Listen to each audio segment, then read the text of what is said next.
You're listening to Catalyst Talks, conversations with change agents, outliers, superheroes, and truly conscious leaders modeling what it is to be an unstoppable force for good in this world. What lit these catalysts on fire to do their work, and what nuggets of wisdom can they share with a world literally on fire? This podcast is for you who cares deeply and seeks to catalyze the world. I'm your host, Stephanie Trager. I'm a consciousness catalyst and soul coach to superstar change agents in business, leadership, and life. In this podcast, I wear an eclectic mix of hats, including earthkeeper, healer, mindset coach, lawyer, business, sustainability, and impact strategist. My intention is holding space for higher purpose, peak wellness, and soul mastery so we can live in harmony with ourselves, each other, and nature. The whole idea of Catalyst Talks in these conversations is to awaken consciousness, unlock higher purpose, and learn what it really takes to catalyze change in that scale.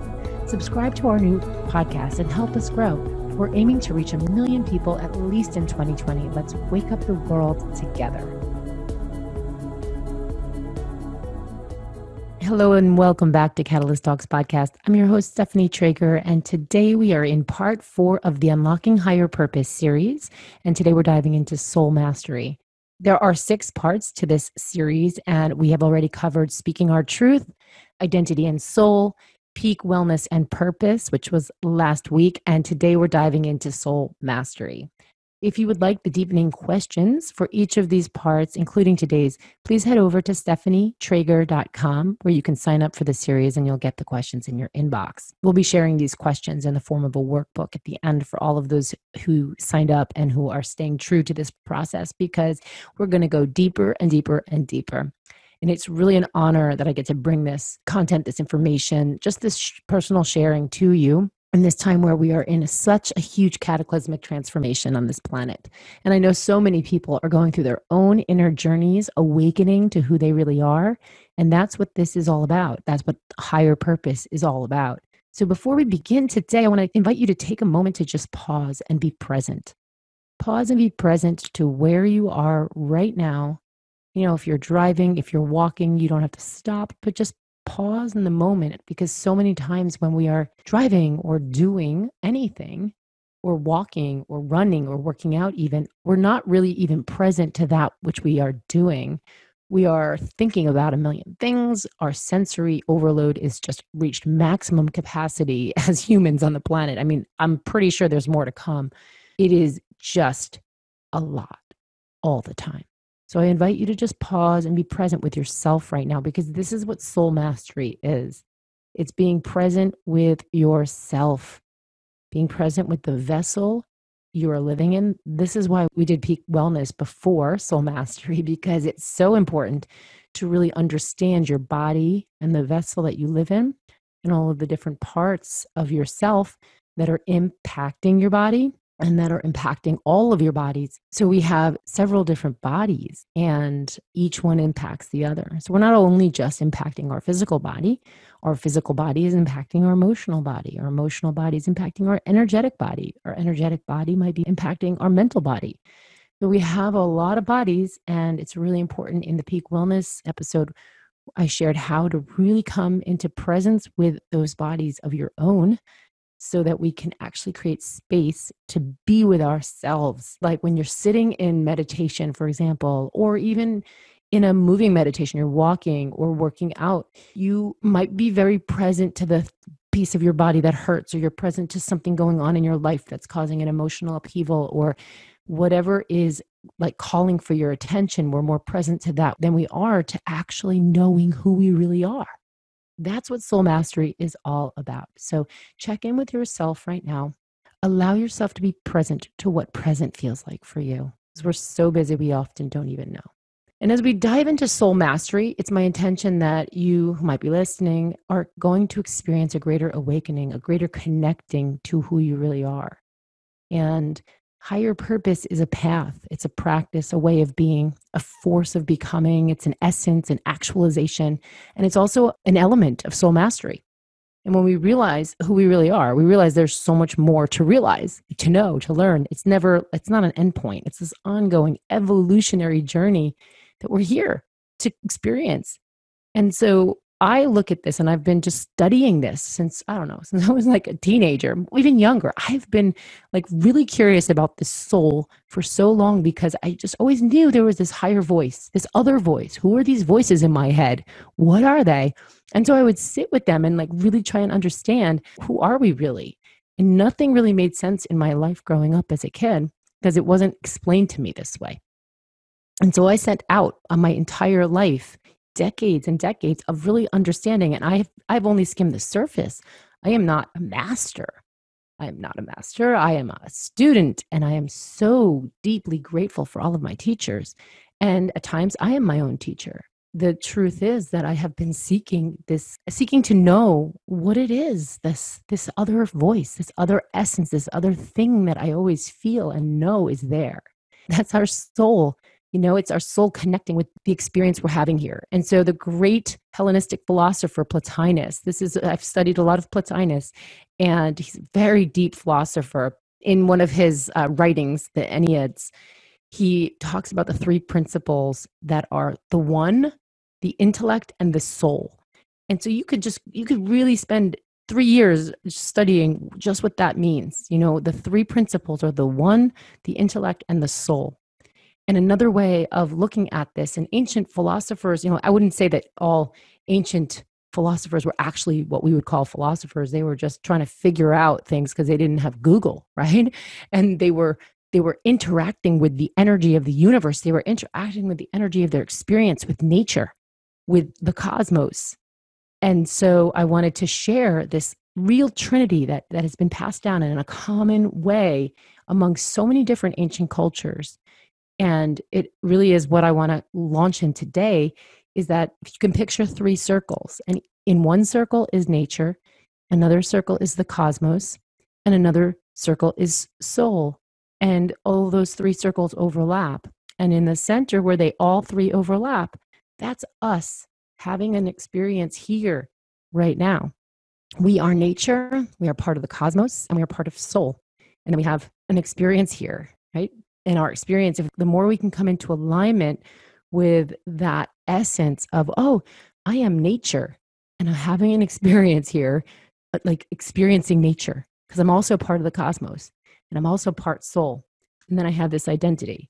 And that identity is giving me this experience that I get to actualize here in this reality that we've created. And again, this is a reality we've created here. Going to the city, to the bank, to the post office, that is a reality we've created here. That is not really what our soul is. Okay. So that we are humans, and we are part of the one, part of the intellect, and part of the soul, having an experience here in nature mixed with the elements of the cosmos. And today I want to share with you in this journey of soul mastery, wherever you are on the journey, like just pause and remember, why is it important for you? Like, why is it important for you to tap into higher purpose as a way to master your soul's experience here in nature and the cosmos? Why is unlocking higher purpose potentially important for you as a soul here, having an experience with nature and the cosmos? Understanding that for you, what might that do for you, or how might that help you? Because again, it's just like everything. We really want to come back to our intention and really get clear on our why. And the why could be something about your personal life that you want to work out right now. It could be something about how you're doing business in the world. It could be something about finding inner joy. It could be more about just being curious about how the universe works and how do you work in it. So just getting clear on your why. What is the intention you're setting for understanding why higher purpose is important for you personally to master your soul's experience here with nature and the cosmos? So a very potent way of seeing the world that I want to share, and this is really where we're going to go in this podcast episode, is the work. This is the deepest work I do with my clients and myself. And there's a tool that I'm going to share, and it's really a perceptual tool that is the most profound way to look at the essence of soul mastery. It's always helpful for us to have a process that we want to go through. In the Peak Wellness and Purpose episode, I shared with you a process for really putting yourself on that journey. And so I love processes and methods and systems and step by steps. Sometimes they come into play and they're important, and sometimes they're not. You can throw them out the window and you can just have your own experience. But it is also nice to have a roadmap sometimes when you are intentionally stepping into a process or stepping into an inquiry or a journey. How is your soul doing? How are you doing in this world, in your life right now? How much do you feel like you're actualizing your soul's higher purpose here? How much do you feel like you're actualizing the brilliance and beauty of that soul that you know is like speaking to you and telling you that there's another way or there's a deeper way? How much do you feel like you want to connect more to that? And then the second part I'm saying here is to set your intention. How might that help you? How might that really be something that transforms your life here, that allows you to actualize your soul's agenda in this lifetime even more? Yes, write that nugget down. How much might that help you actualize your soul's agenda in this lifetime even more? There is a lot to unpack in that question. So now let's dive in. I want to offer you 4 powers of perception that will change your life if you really take these in. In the work that I do, it's really rounded in a shamanic lineage. And the shamanic lineage, as well, most indigenous cultures around the world have a similar path, actually. And they have different words and different names and different archetypes and different meanings because we all have our experience with nature where we are. We're informed by the nature where we are, the forest where we are, the cosmos above us, the trees that speak to us, the plants that speak to us. And in different parts of the world, those elements might differ. But the most interesting thing that I found in my studies and my journeys and my seeking has been that there's this interesting universal similarity to a lot of ancient cultures, the way they approach this path.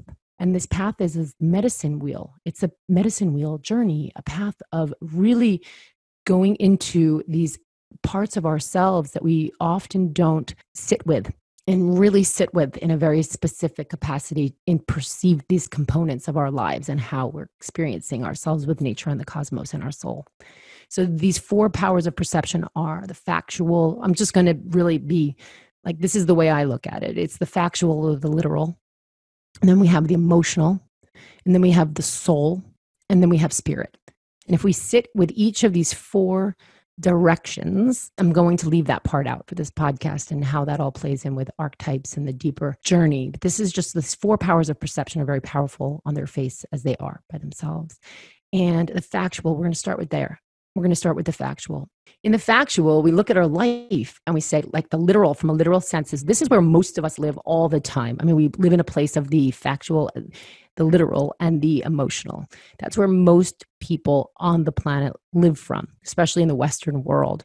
We've become so left brain oriented and analytical that we live in a very literal world where the multidimensional realities of what's actually unfolding on so many different, in so many different planes, just that's not real, right? That's not true.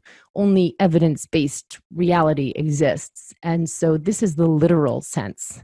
And in this literal place, the place of the literal, the place of the factual, we look at our lives and we say, what in my life is working? What in my life is not working? We get really practical here. Do I live in the right place? Am I in the right relationship? Do I feel good with my family? Is there something that's wrong that needs to be let go of? We just covered this in the Peak Wellness episode where we went into these 5 steps that truly fit well here if you're looking at a way to kind of approach the inquiry in your experience, where you do the investigation, the inquiry, the detox, letting go of things, adding specifically, literally, factually, what do I need to add?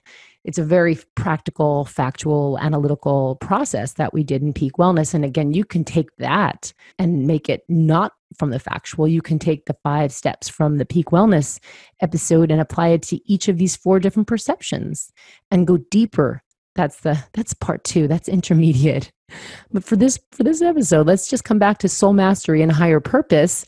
And what does it mean to live in this factual place, this literal place where everything is as it appears? This is what we want to think about, is how do we live in relation to everything that appears as it literally appears for us?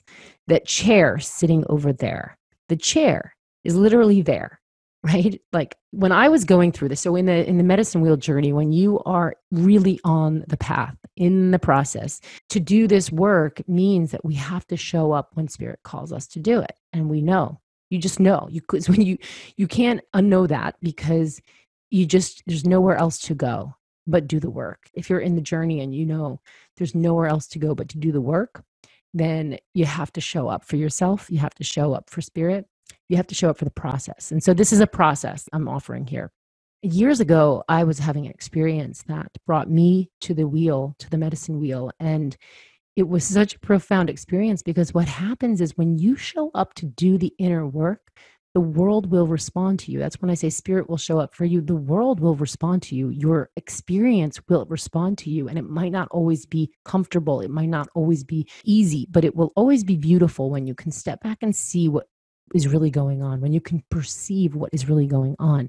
So in the factual, literal place, when you step on to do the work and you say, okay, I'm going to do the whole thing. I'm diving all the way in. I am all in. When you really show up that way, what happens is you don't always have to let things go. You don't always have to be the one to let things go.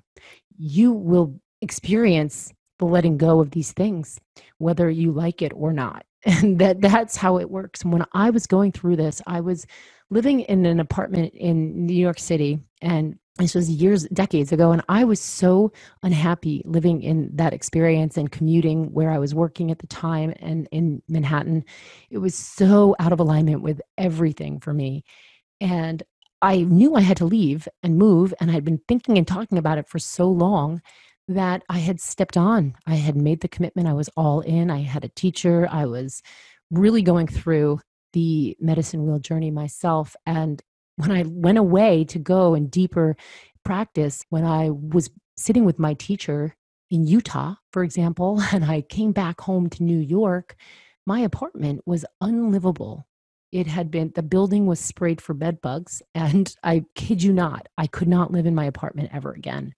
And so here's the perfect example of, if you don't make the move or let things go, it will happen for you. It will happen for us, and it might not be comfortable. Sometimes it feels hard for us to make the change we need to make. And we have to realize when we're on this medicine wheel, when we're truly working with the powers of perception, and we're fully on, you can't get off the path once you're on it.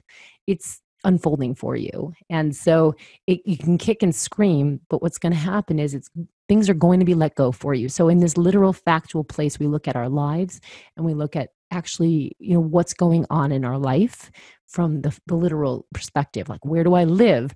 What kind of car do I drive? I don't mean the kind of car. I'm saying, is there an issue with your car and you need a new car? Because if you don't take the action that you need to take, something might happen that's a little bit less comfortable than the ordeal of having to go figure out buying a new car or getting a new car. And that's just an example, just like when I came back to my apartment and it was unlivable anymore.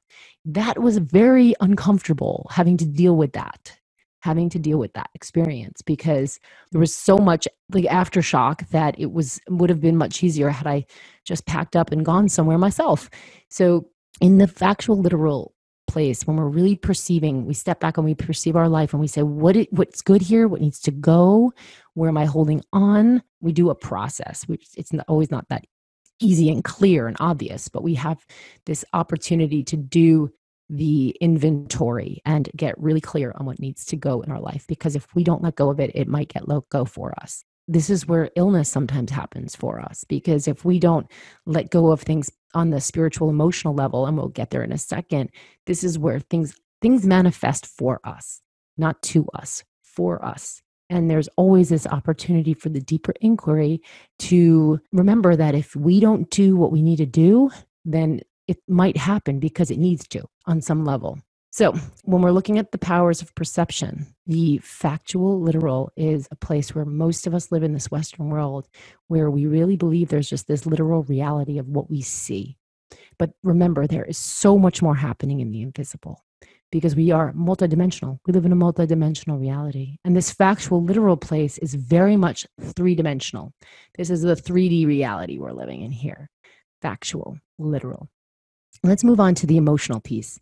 So this is the second of the four powers of perception, the emotional. I'm going to really dive in deep here. So if you're looking at your life and you see a chair is not bringing up emotions for you. Likely it's the factual, literally, there's a chair there. But when we look at this from an emotional place, we might say, well, that chair was given to me by my grandma, and there's a huge sentimental value to that chair, and it has a whole story to it and a whole narrative here. And then we think about our grandmother and we think about our lineage and the emotional judgment and imprints that we've received from our family and our lineage. And how is this showing up in our life? I'm giving you one example of the chair. Okay. But this is the place where we look at how emotion lives in our life. How does emotion run and rule our life? And that means like every single minute. Where are we making decisions from? What are the imprints in our emotional body that trigger certain kinds of responses? And our emotional body is very connected to our nervous system. And sometimes it's very subconscious, the way we're reacting or the way we're experiencing our world, because we have a nervous system that's been programmed a certain way. Our nervous system, it's like the power board to our emotional body. And if we're not really checking in with our nervous system and what we need in order to replenish or to care for, to nourish our nervous system, especially if you've had trauma or any kind of experience in your past, especially as a child, where imprints in our nervous system are pretty lodged in until we do the work to clear them. The body of the emotion is really an important one to sit with and be present to and understand, because this is where we form the perception of ourselves. This is where we create judgment. This is where we decide who we really are. And unless we've moved on to the other states and we are living more in the place of the soul or in spirit. And for most of us, we are living in this 3D reality that is just informed by our emotional experience. This 3D reality of the literal and the emotional. And we're triggered and we judge and we see the world a certain way and make meaning of it this way. And a lot of the time, these are just imprints. Our worldview are imprints based on conditioning handed down to us, based on our parents' perception of reality, based on how much we kind of collude and agree with everyone else's perception of reality. When we are really doing this deep intentional work and we pause and we say, how is my life being ruled by my emotions? How are my worldviews defined by my emotions? And how are my worldviews defined by what I believe is the literal world that we live in? How much is my life an expression of where I'm making decisions from my emotional body and my literal body? You know, you might be listening and think, what's wrong with that? Of course, knowing what I know. And that's very much the reason why most people are living in the literal and the emotional. But what's the alternative? What is the alternative? And again, remember, the emotional place is really where judgment lies. If you can look at your life right now, and this is deep personal work, you know, so it might not be that obvious to you, but this is something that if you're really committed to this work, then if it's not that obvious to you what I'm speaking about, then find yourself a mentor, a coach, a healer, a transformational catalyst, because if you're listening, you're called to this. And of course, you can reach out to me or wherever you might find your support. But this is the important work. And often it is a third person, another person who can share their perception of where your blind spots might be to just assist or guide in the process. It is always good to have a guide when you're on this journey. So the soul, let's move into the third piece here. There's four powers of perception: the factual or the literal, the emotional, the soul, and the spirit. And if you look at these like a circle, and each of them have a place on the circle, the soul is where we have an opportunity to truly evolve.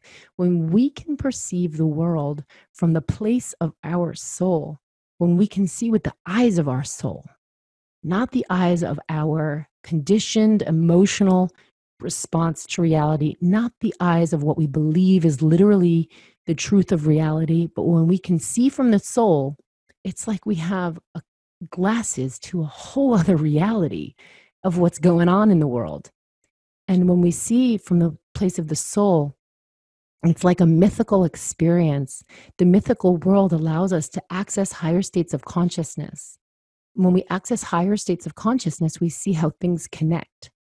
And when we see how things connect, we recognize the multidimensional reality unfolding all the time. The various different timelines of where possibility exists. When you're in that place of the literal, you believe that everything is preconditioned on something else happening. When you're in the emotional state, your belief system about how things unfold in different timelines is triggered by a function of your emotional experience in that truth, in that reality. But when you're in the place of the soul, you realize there is you or whoever your being knows you're present to the unlimited possibilities of now in this moment, that miracles can happen. You're in the place of seeing how everything is connected to everything. Well, if I just adjust this in my literal life, and if I just look at that and release the imprint from that experience in my emotional life, if I let go of the Velcro of all of these imprints from all of these people and judgments that I have, and really let things go in my emotional life, then I can perceive this way from my soul. And I can see how it all makes sense and how the story is so much different than we think. For example, what's happening in the world right now, it's a very interesting experience to be witnessing and not being engaging in so much. And the dialogue around politics and the dialogue around sustainability, even the experience of fires happening at the pace that has never happened before.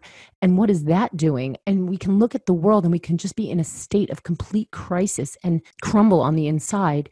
And that is how we're perceiving the world from a factual and emotional place. We see the facts and they trigger us because we care. Because that is the most important thing to us, because we are nature and we are feeling hurt. We look at the facts and we get frustrated because everyone needs healthcare. We look at the facts and we judge based on our belief about how things should be. It's all from judgment.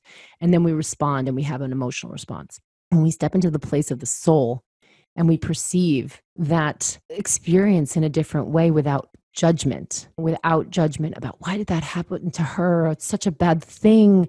And we don't collude with the judgment.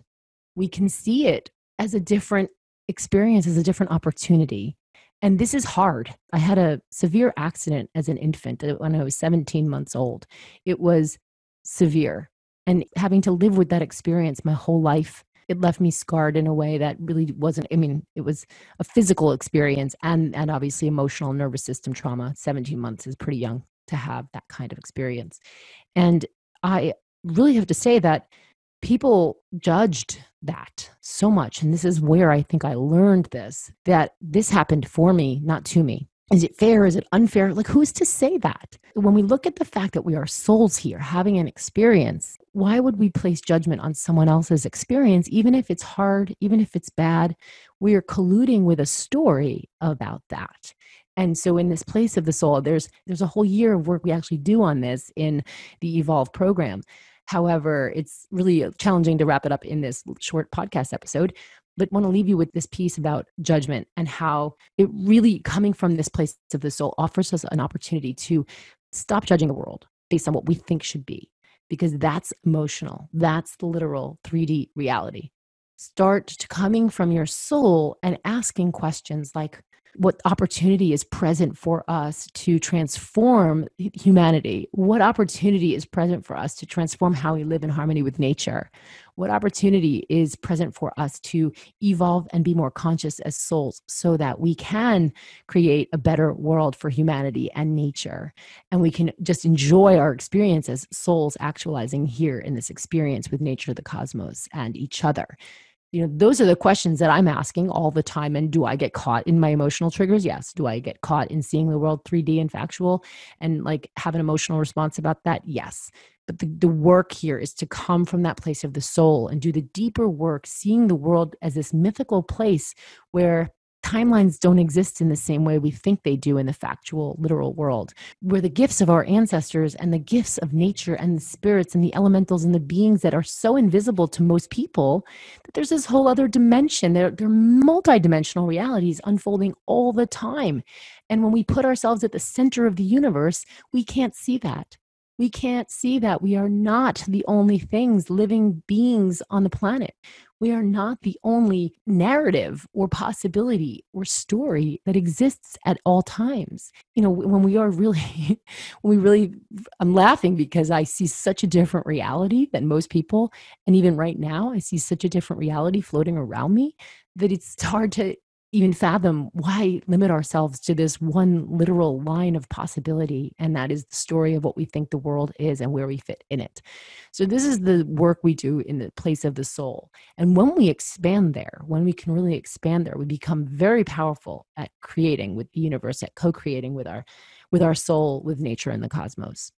Okay, so that's part of the soul experience that I want to invite you to play with, to be present to tap into and allow to unlock in your life. Because when you do tap into this place, purpose becomes something completely different. And that is where higher purpose lives. For me, this is this journey of higher purpose that I've been sharing in this Unlocking Higher Purpose series. So we finally made it on part 4. So let's move into step 4 here. There's a lot of steps and parts and things in these episodes. But just to recap, we did the 4 powers of perception here, and that is the factual, literal, the emotional, the place of the soul, and now we step into the place of spirit. When we're in that place of spirit, spirit is the oneness. It's where we really are in that place of meditation where you come to that total peace, where you come to that place where you really feel connected to everything, where you totally feel what that oneness actually means, because we use that word a lot and it doesn't always make so much sense. The inquiry lies here in this place of spirit. So tapping in, sometimes we go and we're in meditation or even in a state of flow. When you're in that state of flow, that's where I definitely would say it's a mixture between soul and spirit. It's that mixture actually between soul, spirit, emotional, and factual and literal. It's this harmony. You're harmonizing all of these 4 perceptual states, because maybe you're in, say for an example, you are surfing and you are doing a dangerous surf. I'm not a surfer, so I don't know the lingo, but say you're catching a ride that's dangerous and you're in a big wave. You literally factually have to be, aware, and you have to know where your physical feet are on the board, and you have to make decisions that are factual, practical, and literal. You also have to be tapped into your emotional body. You don't want fear to be in a state of fear and have that take you over, right? So you're aware of your emotional body. And when you're in the state of flow, the best part about the state of flow is that you have less responsibility to manage your emotions, because it is a physical mastery. It is a function of mastery where our emotions are, we're tapping into the joy. We're tapping into the joy field when we're in flow. We're in the higher states of emotion, the higher vibes that are feeding us. This is all reciprocal. Each one of these is feeding the other. And that's the mythical soul place where it's just all perfect. It's like, how much more perfect could it be? And as soon as you step in with your mind and you're like observing the perfect or judging the perfect, then you fall out of the state. So this emotional place is actually staying out of the judgment. And when we're actually in the place of emotional mastery and we're tapped into our soul and we're experiencing the perception of possibility in a different state, we're actually we're tapped into multidimensional realities when we are in that state of flow, because we're accessing things that were not always available to us in that literal place. And then when we are also in the state of flow, we're tapped into the energy of spirit, of oneness, of having access to everything at all times. In this state of spirit, everything is everything. Everything is related to everything. It's all connected. We really do see and feel and know and align to that the place of oneness. It's like a field. It's a state of being, but it's also a field we get to tap into.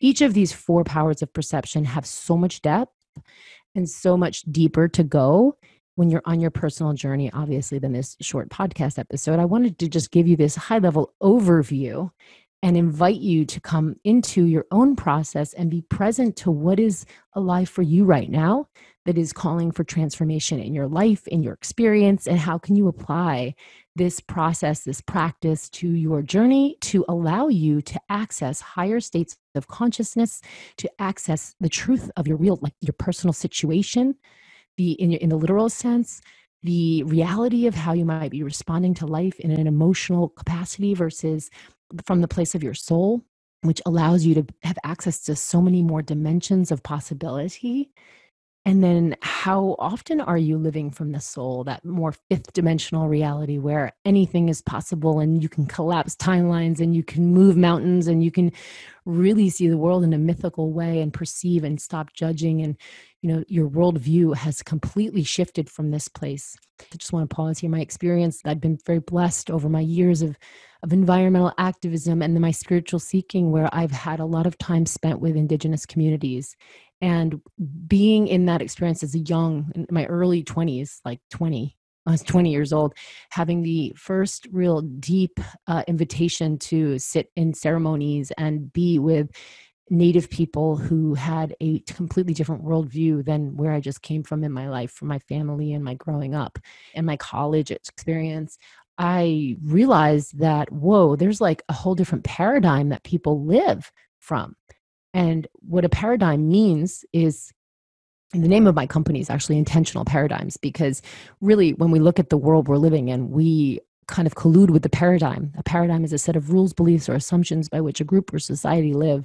And we are kind of colluding with a certain paradigm of how we're supposed to live in other cultures, in other indigenous communities that still maintain their ancient practices and ways of life and seeing the world. There's a complete relationship with the cosmos, with the stars, with ancestors, with mountains, where trees are relatives and a river is a relative, an actual relative. They treat nature and beings, other life forms, as relatives and live their lives in harmony with all of the invisible pieces that we don't give attention to or relevance to or power to in our factual life that we live in the Western world.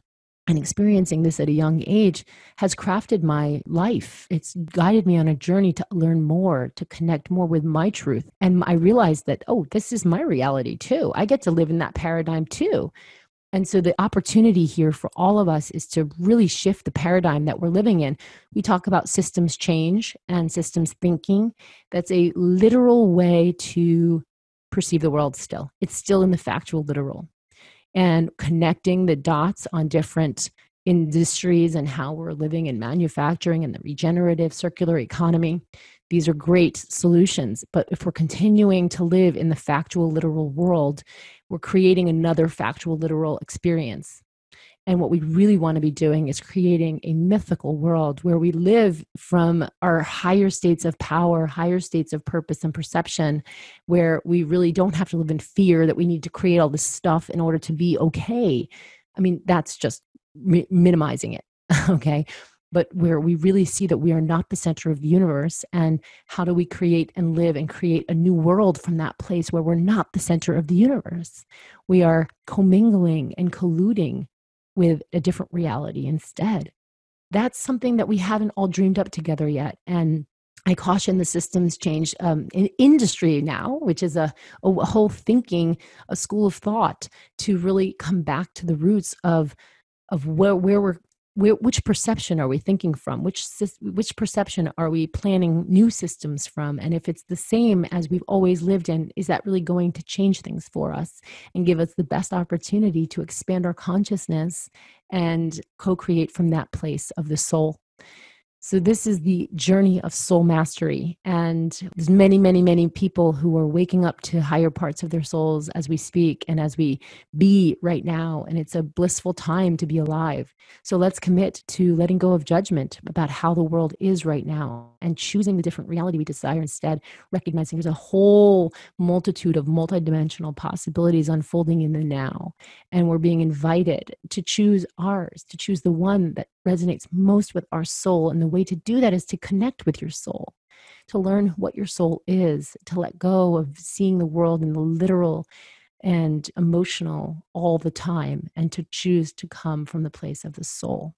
Thank you, thank you, thank you. It has been an honor and pleasure to be here with you during this time. And I welcome you to check out the show notes, where you can find the links to the Unlocking Higher Purpose series, where you can sign up there, where you can come deep in the conversation with me over on Facebook and Instagram as well. If you enjoyed this show, then please share this on social media. Please leave a review and rate the show. It will help so much.